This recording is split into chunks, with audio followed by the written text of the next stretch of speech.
This is the Dollemore Daily.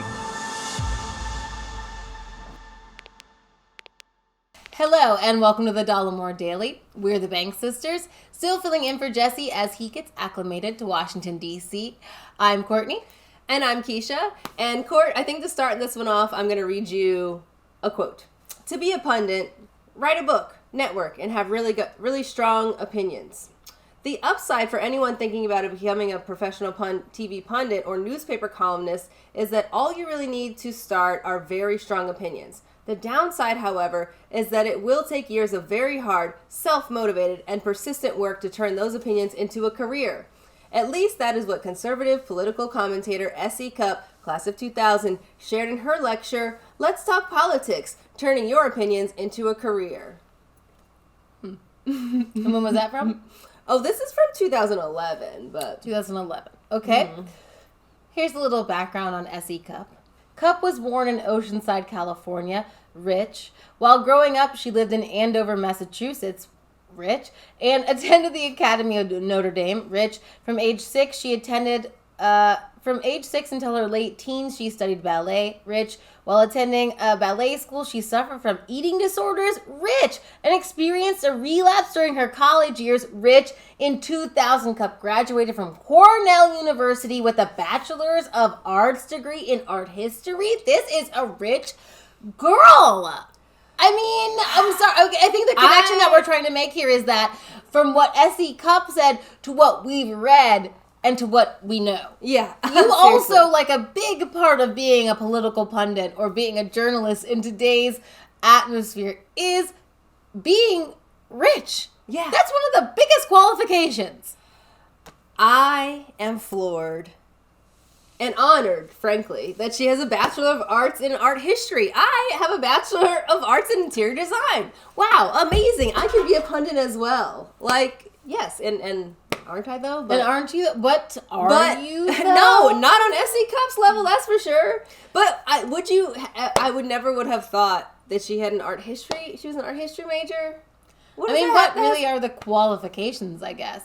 This is something that we wanted to bring up, and you might think this is all willy-nilly and all over the place, but we've read some of your comments. And I guess it makes me think, what qualifies someone to be talking about politics in the first place? Right. What is it that you think that makes someone an expert, or at least a thought leader that can be speaking on it? Mm-hmm. And what do you think disqualifies them? And it always makes me, well, I guess I blanketly have to say, people I think that maybe we're not qualified because we didn't go to an Ivy League school. Okay, we're not lawyers. Right. We're not rich. No. We don't. We just do this for the fun of it. Like, it's right. not. We don't have anything to get out of it. Pursue this as a career or anything. I mean, we just love to talk about these issues. Well, love, I think, is an interesting word. I also think it's because these topics directly affect our lives. Right. Mm-hmm. And that's something that I think is so interesting when regular people talk about who's allowed to comment on politics. Usually who they pick are rich people. All the time. Rich people who've never had a minimum wage job, never had a part-time job, never had to work for $18 an hour, and then plus tips, never had to buy their uniform, and then when you get chicken wing sauce on it, have to buy a new one. Seriously. People who have not had to deal with regular things. Never had a car broke down, never had a babysitter call. They don't have to drive themselves. They don't have to drive themselves anywhere. I mean, the ridiculousness of how this is portrayed is, it's about class, guys. Like, it's a class war. I mean, there's no reason why any one of us should not be able to talk about politics. It affects each and every one of us. We are living through it. If anything, they are living, people in Congress are living in a gilded freaking cage. They are not being touched. This is not affecting their lives at all. Infrastructure, the bridges are broken. Who cares? They're not bothered with that. You know what I'm saying? I thought Joe was gonna ride Amtrak. Like, Listen, just think about this. You've got somebody like Mitch McConnell, Mitch McConnell, who has blocked a countless policy that could actually help people. And then you have Democrats who claim to, really be fighting against him. You'll see these people at the same party. You'll see these people shaking hands. Right. If it affected your life, you'd spit in this man's face. Right. I'm not saying that's what you should do. I'm just saying you would have some sort of reaction, a guttural reaction, because you can see the way that this person is hindering your life. But for everybody involved in politics, it's all right. I mean, it's really just kind of who's going to make the news cycle today? Right. Is it going to be Mitch or is it going to be Nancy? And at the end of the day, they're all going out to drinks together. They're all at happy hour together. They're all just, they're going to each other's weddings and officiating at each other's weddings and people were on Joe Manchin's yacht. Oh, of course. Well, so where else would you be? Yeah, paint Joe Manchin as this real villain, and he had. Who was on the yacht? We're going to have to find that. Are those people not? We're going to find that clip, and we're going to put that in there. Yeah. But it just really makes you remember. And this is one of those things, if you've never heard of Chris Hedges is great. He's this book here, America the Farewell Tour. And the great thing about Chris Hedges is that he was from a working class family, but he was able to go to some very kind of prestigious schooling. And boarding school and things like that. And so he was able to kind of really look inside of what happens to the psyche of rich people and what their lifestyle is like. Right. And he saw that rich people, they get on one accord. Yeah. They have all of the same messaging. You can think that whatever you want to think about Donald Trump, but he went to the same boarding schools and learned about the same, tax evasion and things that the heir of Johnson & Johnson did, who's in charge of our, vaccines right now. It's all connected. And the thing about it, and the biggest thing that he points out, is that rich people don't have to have meetings right now, whereas it's very important, I think, for us as working people to organize, to get to know each other, to make mutual aid, to do all of these different things where we can actually connect and help each other. But the difference is with rich people, the systems have been in place for so long. They're on one accord. They're all on the same page. No They've gone to the same schools. They've been in the same honoraries. All of their money is saved the same way. All of their money is invested the same way. They use the same loopholes. They're using all the same loopholes. Exactly. Their whole system has been set up.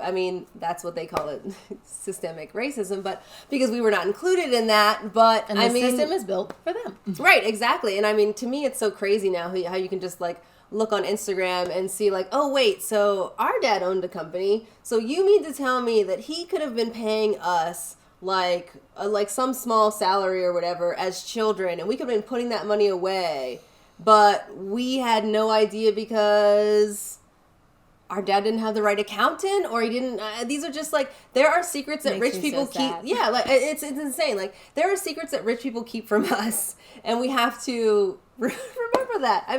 They're not here to help us at all. Okay, this is a serious class war.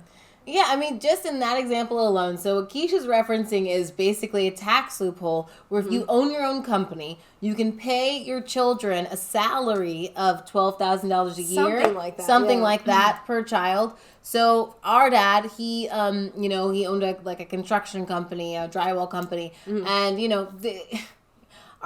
was he would pick up people from work, and he would make, get people who had been in jail or were unhireable, he wasn't out to make the money or anything, just to do good work, and he was a creative guy. But so you're not thinking about, how can I what tax can I do? But it would be super helpful for a middle class family to give their kids a salary. But that's not something that we grew up with, where you have rich people where that's a norm and that's built in, and that is. And that's, I think it's then worlds apart. when you relate that to the pundits that you see on TV. Oof. You made a really good point about Anderson Cooper, and he's from the Vanderbilt family. And as much as think what you want about, sure, he sounds like a fun guy. He seems like a nice guy. He's friends with, Andy Cohen, Another rich kid. But you have to think, always in the back of the mind, they're protecting themselves, you know? So you always have to take what they're going to say with a grain of salt, because at the end of the day, he's a rich kid. Right, and I think that's, I mean, a great... Anderson Cooper's a great person to kind of be a touchstone on, because think of other people who are involved in journalism. I mean, journalism is supposed to be this thing of the worker, of a person who is of the people, because you've got a relationship with people. You can go and get these interviews, you can get this information. You did not need a journalism degree. You did not need any of this stuff. You just went out there and you got the story. But now there's become this gatekeeping with journalism where you have to have a certain degree and have gone to a certain school. And so you've got somebody like Anderson Cooper talking about the news. You've got somebody like... And running town halls. Tucker Carlson, who is the heir to the Tyson's chicken, conglomerate. Yeah. Both of them are rich kids and have their own agendas. And to think that any of the news would be fair... It doesn't matter how much, heart or empathy that they want to think that they're putting into the news... They're not going to cover stuff that affects the everyday person. Right. That's why you don't see, the difference between the minimum wage being raised. Right. That's why you don't see... They've never had a minimum wage job. They've never gone to a public school. You have to...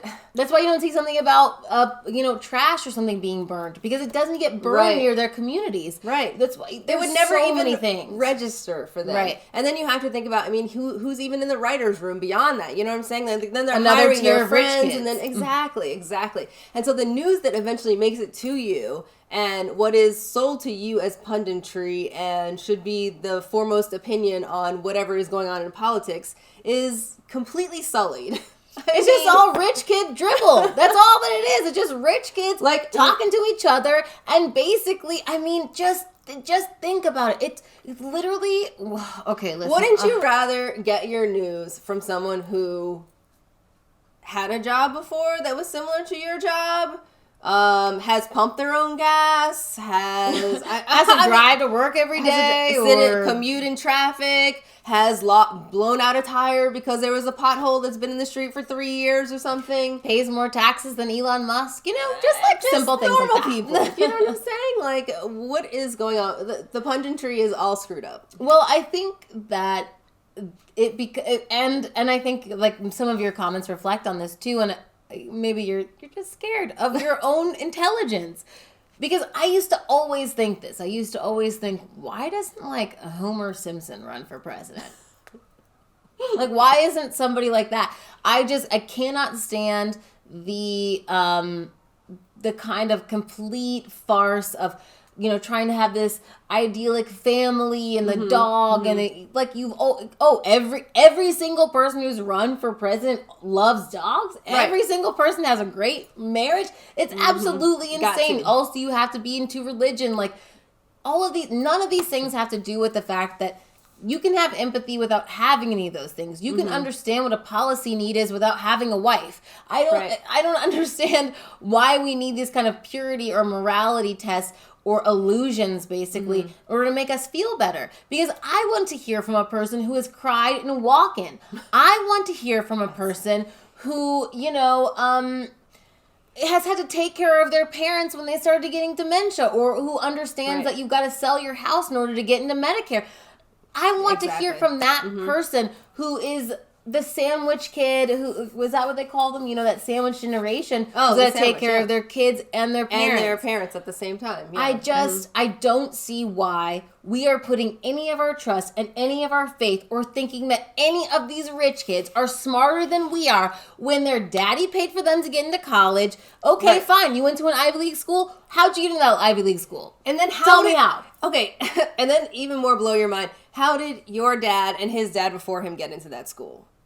Because you founded it? Because you founded a town? What does that even mean? So it's either there was one smart person at one point, or one rich person at one point. Either way, that's miles removed from you. I mean, we all know that. And so you deserve to go, but some other kid doesn't deserve to go. And then and then who is the person that they put forth and make the political hero or what have you? I mean, we cannot keep thinking that rich kids are going to save us, because they don't know anything. It's really, okay, think about Elon Musk, He's another one. I mean, God, what an idiot. guys, I'm going to tell you right now, I've solved it. This tunnel thing, I want it noted. I want it marked down right now. Okay. The tunnel, the Vegas tunnel or whatever that Elon Musk has, where it was in a little traffic jam the other day. Why didn't he just make the tunnel a conveyor belt? So then you just get in there, you turn your car off, and it drives.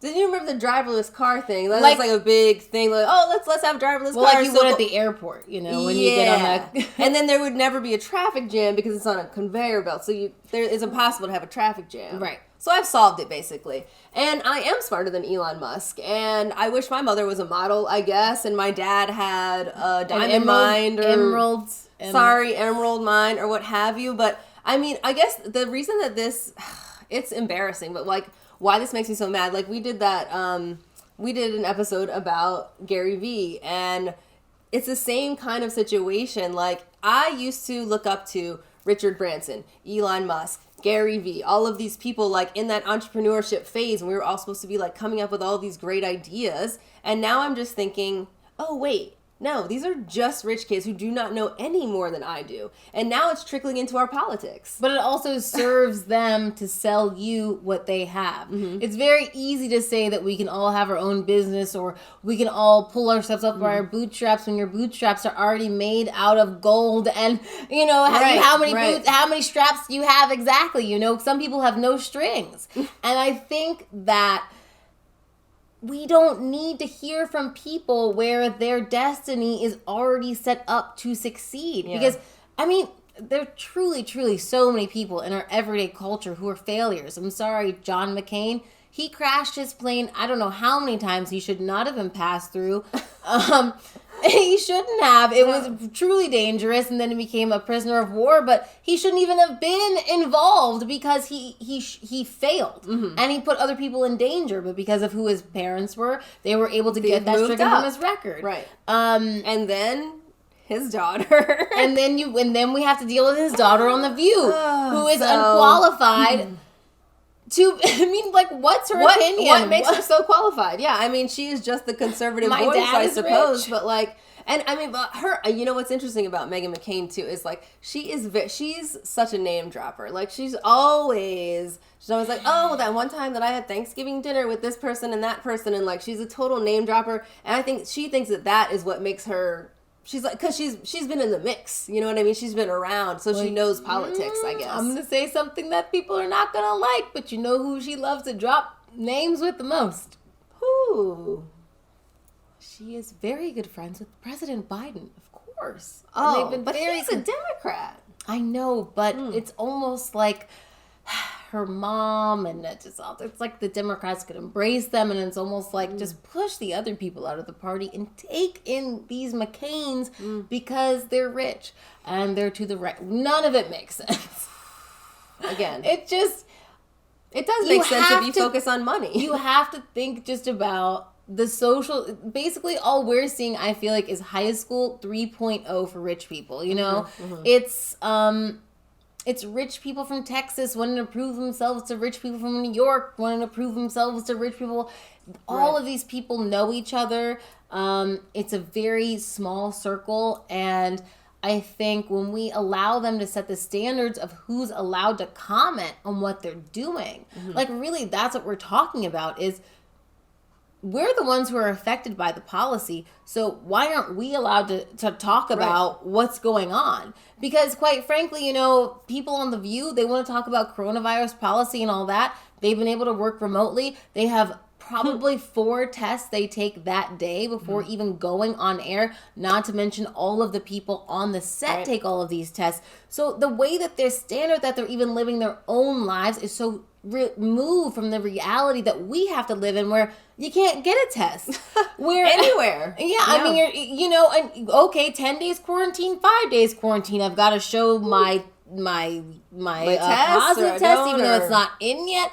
Right. I mean, people are. There's just the thing that bothers me so much, and why we wanted to comment on this is there's so many loud people who have so many opinions, who are rich, who have never in this situation. and who want to tell us how we're supposed to be living our lives or how we're supposed to be reacting to situations that we've never been in before. Right. And I think it gets re-ingrained in us that we're not smart enough to dissect our own lives, Right. that we're not capable enough to be the main talking voice, the main talking pieces of what we need. And so, you might think that Keisha and I, maybe we're not the most eloquent, maybe we're not we don't have an Ivy League degree or whatever. My blazer does not have sleeves. I mean, I'm showing a lot of wild. this Wild. chest area. I know some of you are mad. But I think we are the voice of we're the real people. We're real people. Like, we are real people who have had real life experiences. We've had evictions. A lot of we've life had bankruptcies. Right, We've had abortions. We've had God, what else? Who knows it? We've been fired. Yeah, sure. I had to almost sue a unemployment, company. food Yes. stamps, Medicare.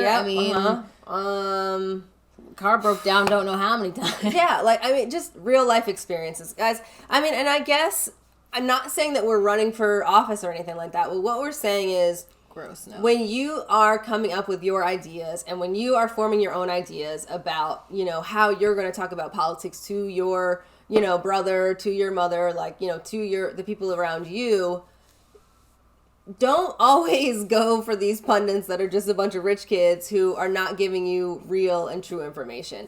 Maybe sometimes look outside of what is your normal, diet of information and try to find other people who have other points of view, who have other experiences, and who are just as legitimate as anybody else.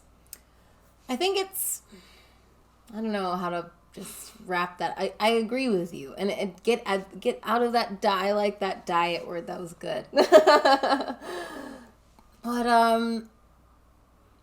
I think it's just how we almost see ourselves and value ourselves. And the ruling class has really done a number on our psyches to make us think that we don't know how to guide our own lives and we don't know what we need in our own lives, and almost as if we need them to be a barrier to tell us what we need. And if you listen to what they're saying, it's not fulfilling what it is that we need. No. As workers, as women of color, as mothers, as sisters, as whatever that it is. Absolutely not.